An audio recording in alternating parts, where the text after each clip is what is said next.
Hi Math 65. This is the video for lesson 70, which is located on page 354 of your textbook.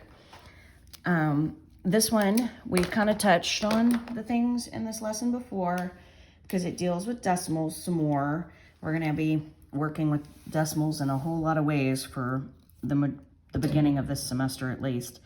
But this one basically we discuss deeper on adding zeros to the end of decimals and that really doesn't change the value of the decimal.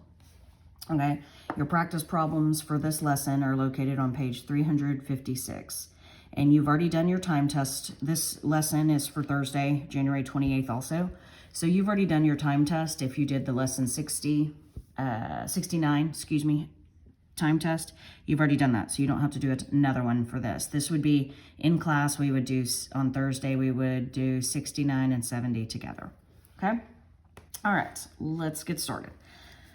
Lesson 70, let's review. As I just spoke about, when we add or attach zeros to the end of a decimal number, it does not change the number's value. Okay, that's our review. We talked a little bit about that in lesson 69, and we've been talking about it for a few lessons now. So that shouldn't be new information. Some examples we've looked at in class and in the book. For example, $7 written here, we understand that the decimal point on a whole number is there, even if it's not written. There's an understood decimal point right there. But writing $7 with no decimal and no zeros is the same as writing $7 with the decimal and the zeros. These are the same exact amount of money. Another example, 2 and 10 hundredths here. And then we have 2 and, let's see, let me do my place value. Thousands, 10,000s, 100,000s. I think. I didn't do my place value beforehand. Ha. Okay. So this is tenths, hundredths, thousandths, 10,000s, 100,000s. So this would be 2 and 10,000 100,000s, I believe. Okay. Yeah, I'm pretty sure. Okay. So anyway, that doesn't matter. Don't get stuck on me not practicing my place value on that number first. Anyway, no matter how many zeros we put behind this 1, this is the same number. If I took off that 0 and those zeros, it does not change the value of the number, okay? It changes the way you say it in place value, as you saw, okay? So, taking that, we're going to start doing some examples. Like for this one, it asks us to write each number with 3 decimal places. So let's look at our numbers that it's giving us. Okay, let's start with letter A here. So letter A is 13 and 5/10. And letter A currently has 1 decimal place. Our problem is asking us to write it with 3 decimal places. So we are simply going to rewrite the number 13.5, and we only have 1, so we're going to add 2 more decimal places. Now we have 1, 2, 3 decimal places. And there's our answer. Pretty simple. This one over here now, we have how many decimal places? 1, 2, 3, 4, 5 current decimal places. Our problem asks us to write it with 3. So we need to take off some decimal places, okay, to make it where it's just 3. So our answer now would be 500 thousandths with 3 decimal places. 1, 2, 3. Okay, that's all you're doing in those problems is adjusting, adding or taking away zeros. Okay, so now we know we can add zeros also. We've been doing this where we add zeros at the end to help us compare decimals. So for these comparisons, we're going to look here and see, and this has 2 decimal places, and this has 1, 2, 3 decimal places. So I need both of them to have 3 decimal places in order to be able to compare them well.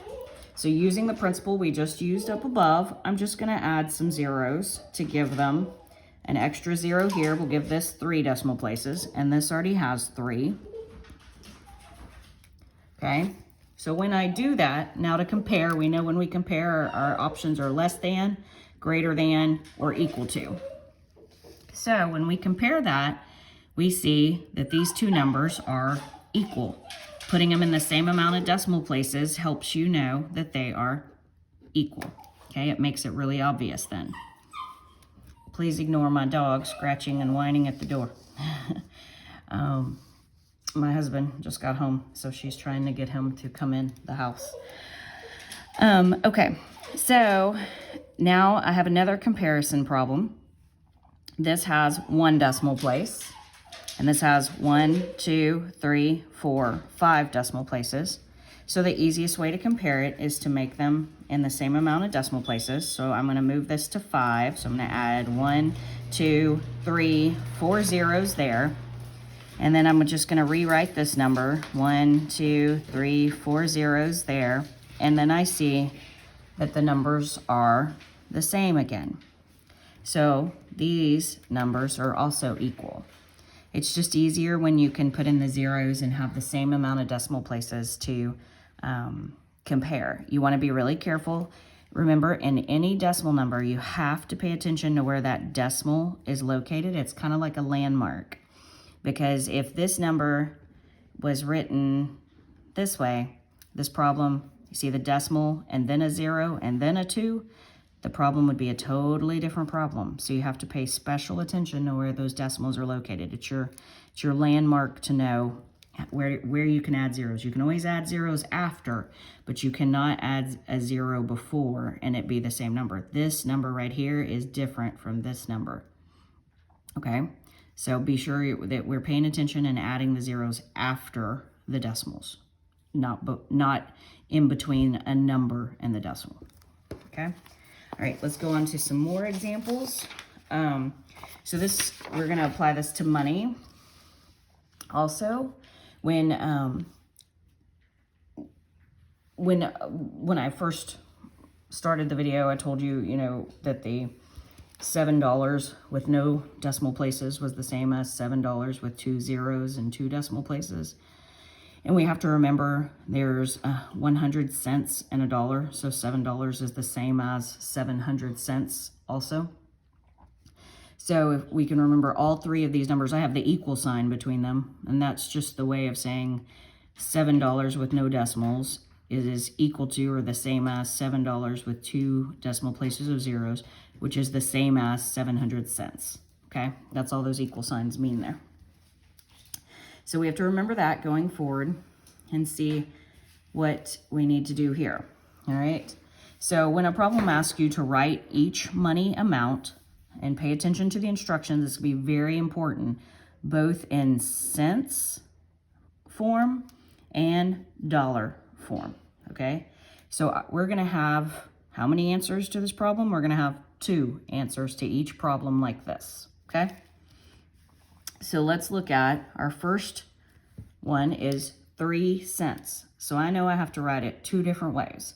Well, the easiest way, of course, since it's already in cents, is to write 3 cents, right? That's already there.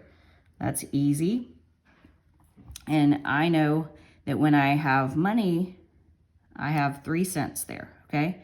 So if I write that as a decimal, it would be just 3 cents, or if I write it as a dollar sign, I would have to put it, remember money always has 2 place values, and 3 cents is that, remember the place value here, we have the ones, we have the dimes, and we have the pennies, okay? So when I'm trying to write it as a decimal for dollar signs, 3 cents is the same as 3 pennies, so I put my 0 right there. And that's what it would look like in 2 different forms, okay? Let's see real quick. Let me look at my other example. Okay, all right, just making sure. Okay, let's look at this other example I have here, 75 cents. So it's already in cents for me. So we know that's our easier one to write. We just write 75 and our cent sign, Okay, that's our easiest half. Now we write our dollar form. We know we have to do a dollar sign, and we know, again, 75 cents is less than $1. So the ones, there'll be 0 ones. If I was giving you 75 cents, I wouldn't give you any $1 bills, is why I put a 0 there. And if I was giving it to you in dimes and pennies, I would give you 7 dimes and 5 pennies. Okay, so you can always, if you need to write pennies under dimes and ones, you can. That way you can think about, if I'm giving you 75 cents, and in this case, what we've been dealing with decimals, we've been dealing in dimes and pennies. This is how I would give it to you in dimes and pennies. 0 ones, 7 dimes, and 5 pennies if I were to hand you the actual coins. That's one way to think about it also. Okay? All right. In your book, your practice problems are on page 356. For these practice problems, pay special attention to the instructions on letters L through Q. I'm going to try to bring that on screen and show you what I mean. So right here it says, write each answer in the indicated form. All right, here's what that means. Here's why I want you to pay special attention to it. If you look at this problem, it asks you 36 cents plus 24 cents equals, and it wants the answer in dollars. It does not want the answer in cents, okay? And then if you look at M, it is a subtraction problem. It wants you to take $1.38, subtract 70 cents, and give the answer in cents, okay? So each of these has a way it wants the answer written. It's very similar to what we just did, where we took an amount of money and we wrote it in dollars and cents. It's the same thing, except you have to do some adding and subtracting first.